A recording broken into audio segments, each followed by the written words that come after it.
Table of contents.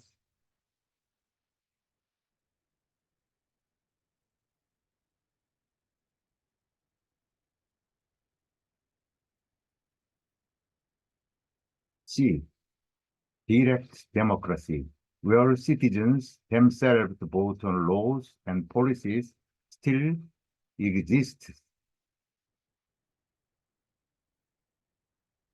but is more common in smaller or more localized contexts, such as in some Swiss cantons or in town hall meetings in New England, USA.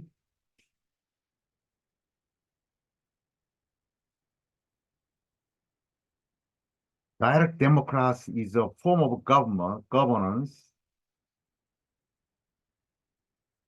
where decisions are made directly by the people rather than through elected representatives.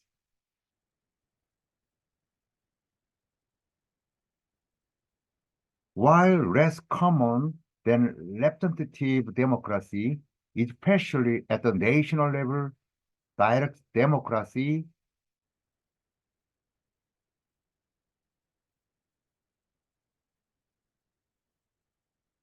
remains an important and influential system in certain contexts.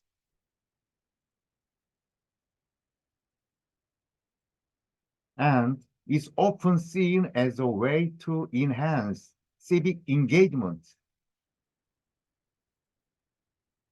and ensure that governmental decisions closely reflect the will of the people.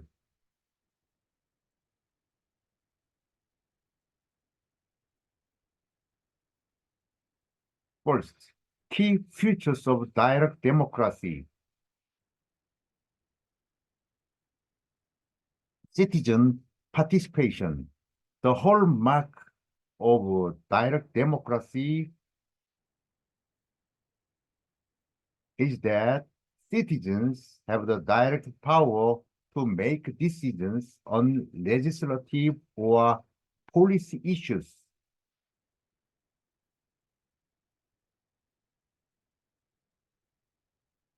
This is typically done through mechanisms such as referendums, initiatives, and plebiscites.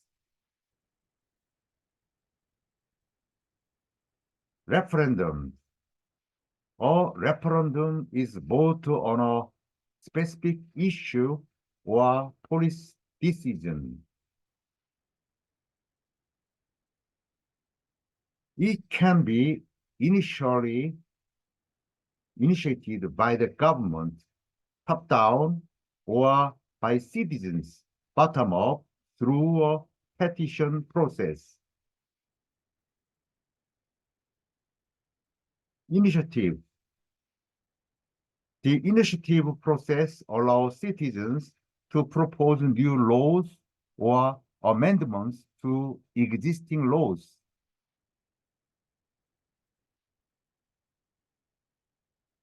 These proposals are then put to a vote, provided they receive the sufficient number of signatures from the electorate. Second, examples of direct democracy.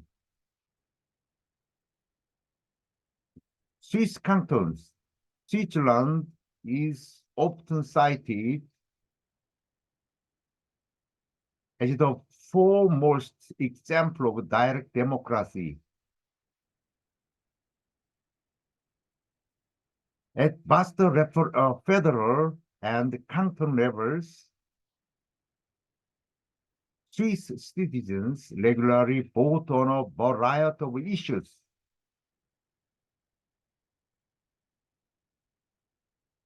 The Swiss system includes mandatory referendums for constitutional amendments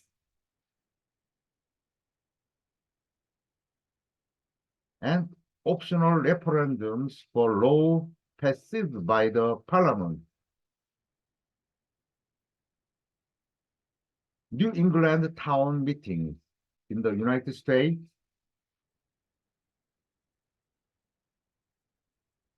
Town meetings in New England represent a form of direct democracy at the local level.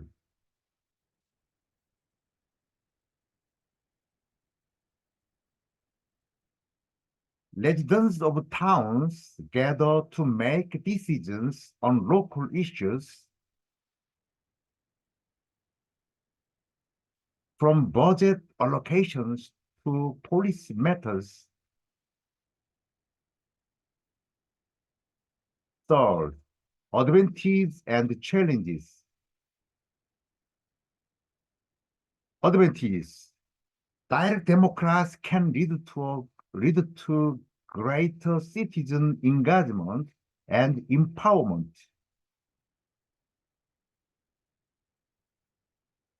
It provides a direct mechanism for the public to express their views on specific issues.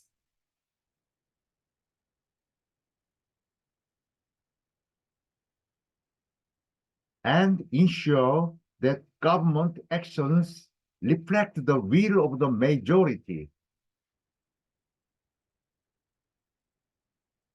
Challenges. Direct democracy also faces challenges.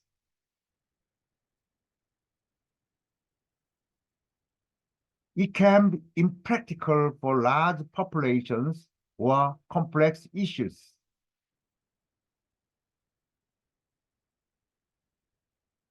There is a risk of decisions being influenced by short-term perspectives or populist sentiments. Moreover, the system can struggle with ensuring informed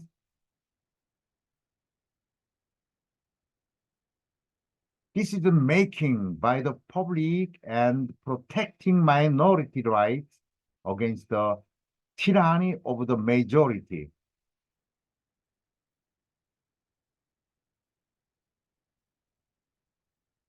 First, modern adaptations. Digital platforms. With advancements in technology, there have been efforts to incorporate elements of direct democracy through digital platforms,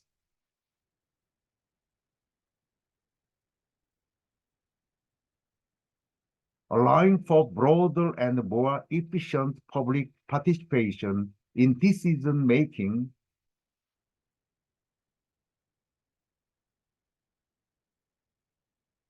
Blending with representative democracy. Some democratic systems blend direct and representative democracy.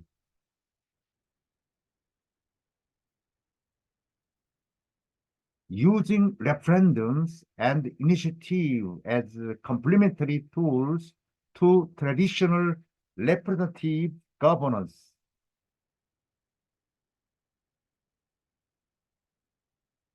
In summary, while direct democracy is less common than representative democracy,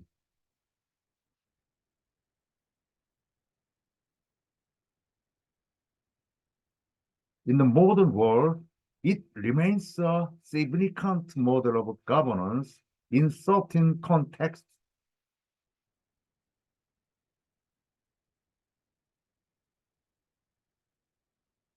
It offers a high level of citizen participation and can enhance the representativeness of government to the will of the people.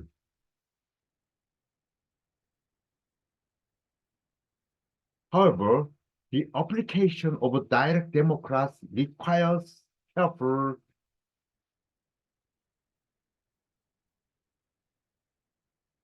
consideration of its implications for informed decision-making and minority rights.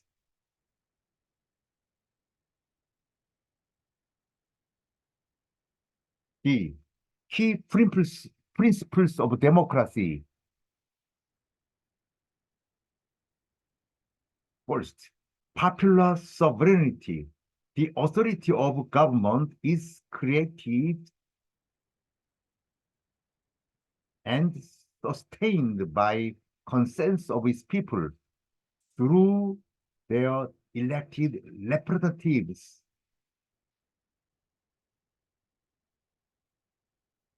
Popular sovereignty is a key principles of democracy, asserting that government authority is derived from the people. Citizens exercise their power through elections, choosing representatives to govern on their behalf. This ensures that governments reflect the will of its populace, maintaining legitimacy and accountability. Popular sovereignty embodies the idea that in a democracy, power ultimately resides in the people, who are the source of all governmental authority and decision-making.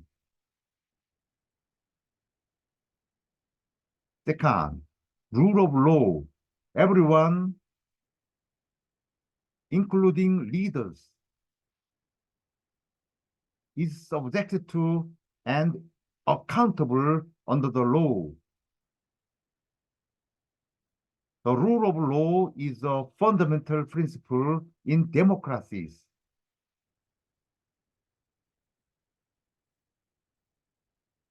Stating that all individuals, including government leaders,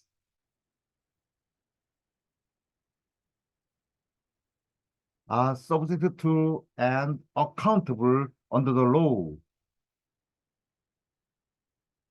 This ensures equality before the law, upholds justice, and prevents arbitrary use of power.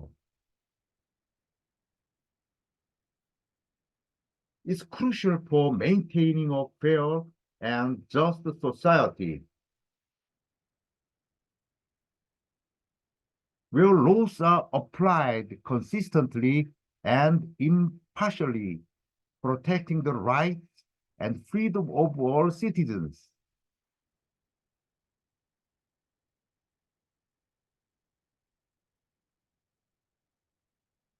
Third, separation of powers, dividing power among different branches of government, executive, legislative, judicial.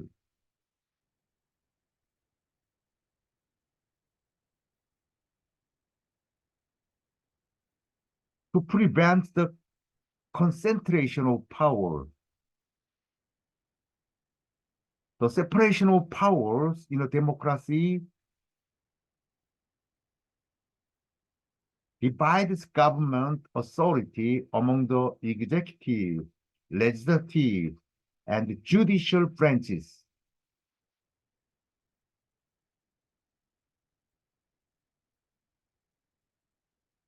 This framework prevents power concentration in any single branch,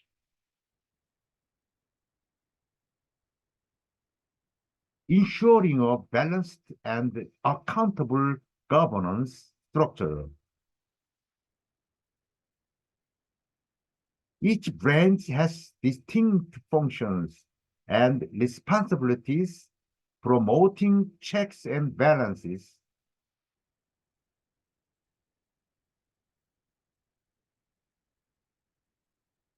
protecting individual rights, and maintaining the rule of law.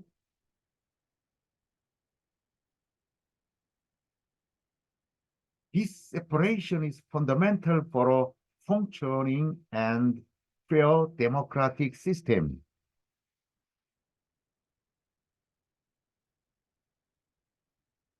Fourth, checks and balance. Each branch of government has some measure of influence over the other branches and may choose to block procedures of the other branches, ensuring no single branch dominates.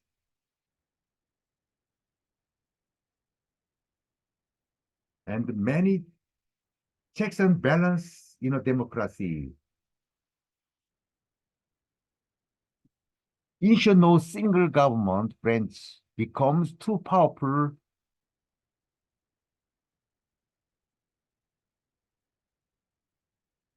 Each branch, executive, legislative, judicial, has powers to check on the others.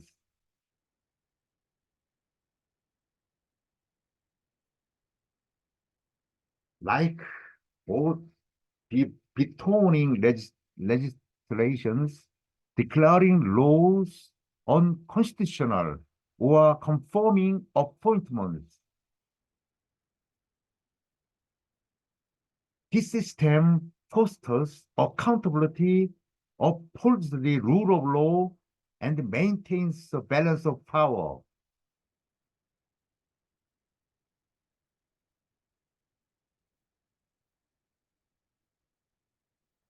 Crucial for a stable and fair governance structure.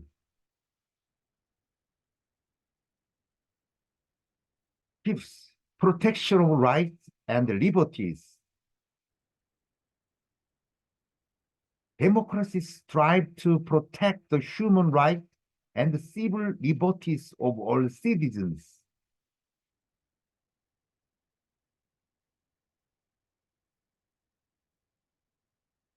In democracies, protecting human rights and the civil liberties is paramount.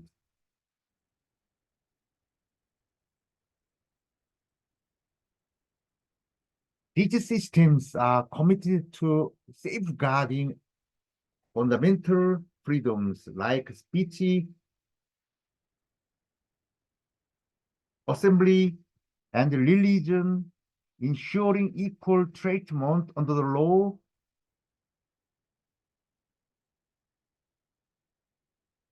and upholding individual dignity and privacy.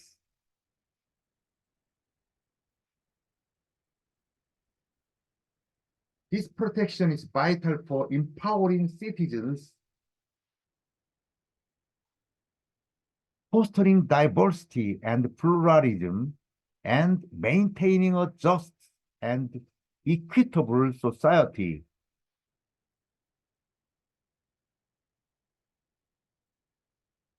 Where all can participate fully in public life. Six, free and fair elections. Choosing representatives through free and fair elections.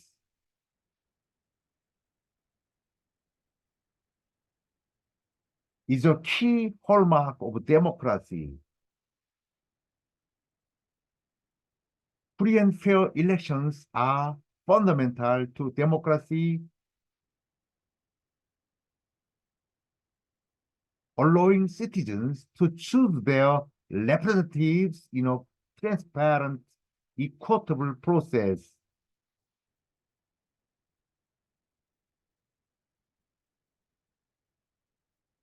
Ensuring all eligible voters can participate without discrimination or coercion. These elections embody the principles of one person, one vote,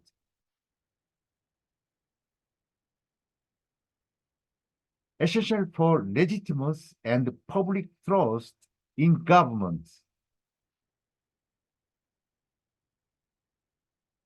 They enable the peaceful transfer of power and hold the leaders accountable to the people.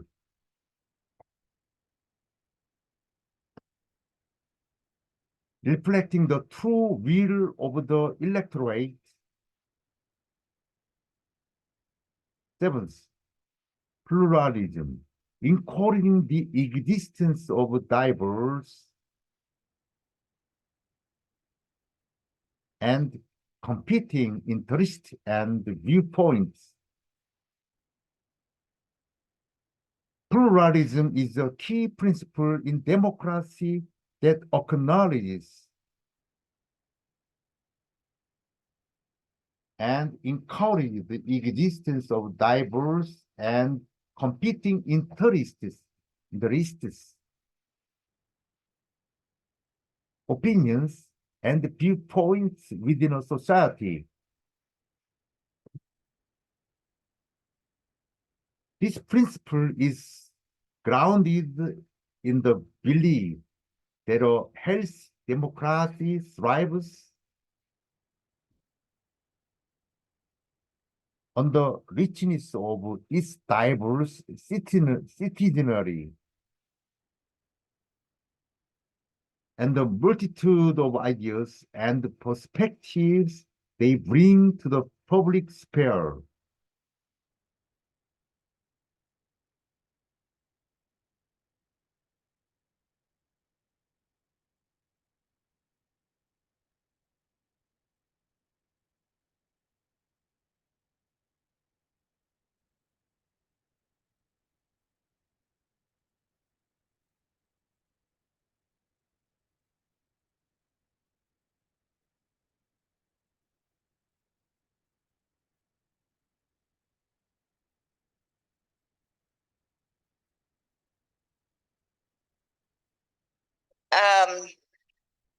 The digital renaissance is the greatest threat to representative democracy since the invention of the printing press.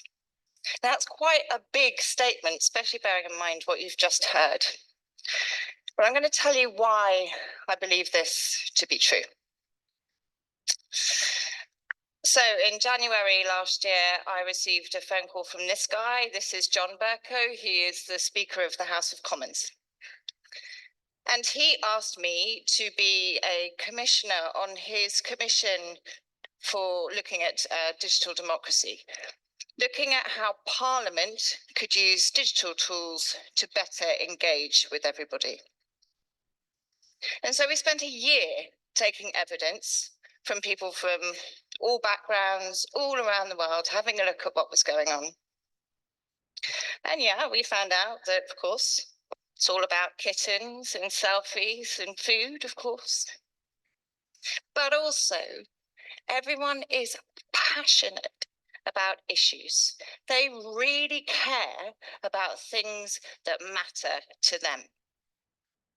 And we also found that there were tons of things being built, but not by Parliament and not by government, but they were being built by little civic hacking groups, by volunteers, by people who were just driven to distraction by the fact that they couldn't engage properly with politics. But the problem is that these people were engaging with the already engaged, the people that were already looking to engage with politicians and with democracy. Not with all of the other people that were just passionate about their issues, but really it's about kittens and selfies. And as we looked further, it became more obvious that the reason why things are not working at the moment is that because the whole system is built for a world that just no longer exists. If you think about what used to happen, so like men would jump onto their horses in the villages and then they would ride to Parliament and they'd take all of the wishes of the villagers to Parliament. And then from Parliament, they jump back on their horse and they go all the way back to the village and they tell them what was happening in Parliament. That world doesn't exist anymore. And so what we have to do now is ignore these, forget the horses. We need to start riding the algorithms. And by that, I mean that the information needs to be free to move around the internet. And that depends on open data. And I'm sure that many of you have heard a lot about open data and well marked up data standards. But I don't know if any of you understand what it means with regards to democracy and why it is so important. So I'm just going to explain it through the medium of blue trousers and chickens. So you know when you go online and you're shopping for a pair of blue trousers, those blue trousers are going to follow you around the internet for at least the next 48 hours, right? Everywhere you go, Facebook, email, everywhere, there are those blue trousers. Now, imagine you are this lady, you love chickens, your livelihood depends on chickens, chickens are your pets, you love chickens. And there is a bill going through Parliament that is about to make the ownership of chickens illegal. At the moment, this lady is going to get her blue trousers put into the space, but nothing about this bill in Parliament on chickens. And what is more important, or just as important as shopping? Knowing what is happening in your Parliament in a representative democracy. And so the first reason why the digital renaissance is a challenge to representative democracy is because the data needs to be open and it isn't. I'd like to introduce you to my daughter. This is Amy on the radio. Now, she represents a group of people that I often speak about, and I refer to as the 97ers. Now, the difference between the 97ers and everybody that has gone before them is that, oh, I should explain who they are. They are the kids who were born in 1997 and after. And the difference between them and everybody else is that they have grown up with social media. And this affects their lives in so many ways. But for representative democracy and for the purpose of this discussion, the most important way that it affects their lives is that they have grown up knowing how to create, curate, and influence communities. And they don't know any different. Now, if you imagine that they can go on, they can put a photo on Instagram, they can tweet, they can do whatever they like, and in instant time, they can see how people react to that. They also learn that if they change their message very slightly, suddenly people are going to agree with what they're saying, or they're going to retweet what they say, or they're going to like it. Never before has any generation had that kind of immediate feedback to what they think and feel. And so now, if you imagine that these kids are going to be coming out into the real world now, because this is my other daughter, this is Jess. She was born in 1997. She's about to leave school. She's 17. She's about to find a career and she's going to go off and do it. And this is not just children in the West. This is around the world. These kids have grown up knowing how to build and influence their communities. And they're going to become our teachers, our politicians, our window cleaners, our lighting designers. They are going to go into all sorts of careers with this knowledge, and they know no different. I don't know if any of you know Zoella. She's a British YouTuber, very successful, young. She has 2.5 million followers on Twitter. She has 6 million followers on YouTube and 12 million hits per month. Now, right now, she's talking about the smoky eye. But in a few years, when she starts talking about things that matter to her, so when she starts talking about the refugees, when she starts talking about Syria, or when she becomes a parent, when she starts talking about the challenges that she faces as a parent, how is she then going to be using her influence? And so really, she becomes a better representative of her generation, and sometimes, maybe even of us, than the politicians are that are sitting in government at the moment. And so the second challenge from the digital renaissance to representative democracy is this generation, and they're not going away. And now you've met my daughters. This is who they want to vote for. They love Obama, right? And it's everybody knows that he's very good at marketing himself, or his team is very good at marketing himself. He knows how to use social media. And that's not what's really interesting. Well, not to me. What's interesting is that they don't care whether he is the Prime Minister of the UK or the President of the United States. They just want him to represent them. And so if you start to think about that in terms of geography, they know about him. Why shouldn't they be voting for him? This is a map of Munich. So I couldn't find one of Berlin, I'm really sorry, by Dave Troy. And what he does is he maps cities by the conversations that are happening online. Now, at the moment, he's mapping cities, but when you map the world, can you imagine those blue spaces or the pink spaces or the green? Those conversations are going to be joined up. The map is going to be very, very different. But those are where the communities are. That is where people are talking. That is where the experts are being listened to, and that's where people are influencing. And so the greatest challenge, or the third challenge, I guess, not necessarily the greatest, to representative democracy is the fact that it removes physical borders. Land and sea doesn't matter. Maps really look like this now. The world looks like this. And when you are representing people in a democratic way in a world that looks like this, it's a very different space. So we thought that space, which I know we've been talking about today, was the final frontier. But it's not. It's the digital horizon, because we don't know what's out there. And we can't just take a telescope and have a look at what's coming next. And so, in fact, really, we're all politicians.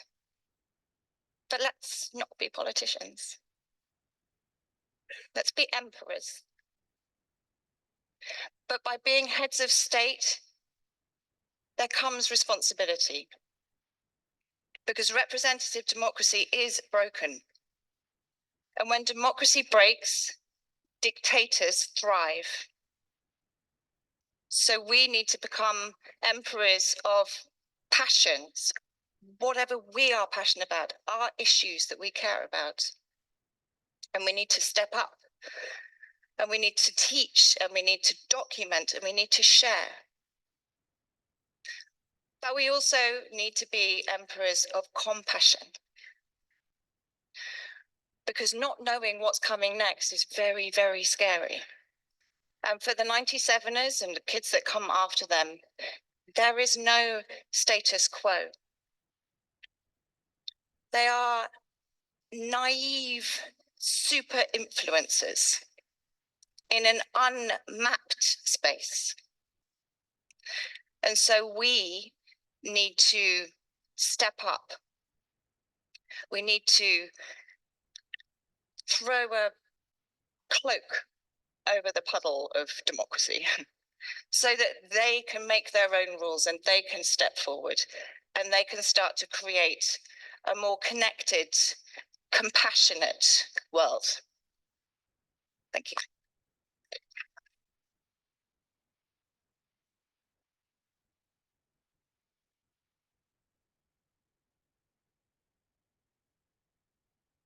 The scale of destruction I saw when I visited Ukraine was shocking, on a level I could never have imagined.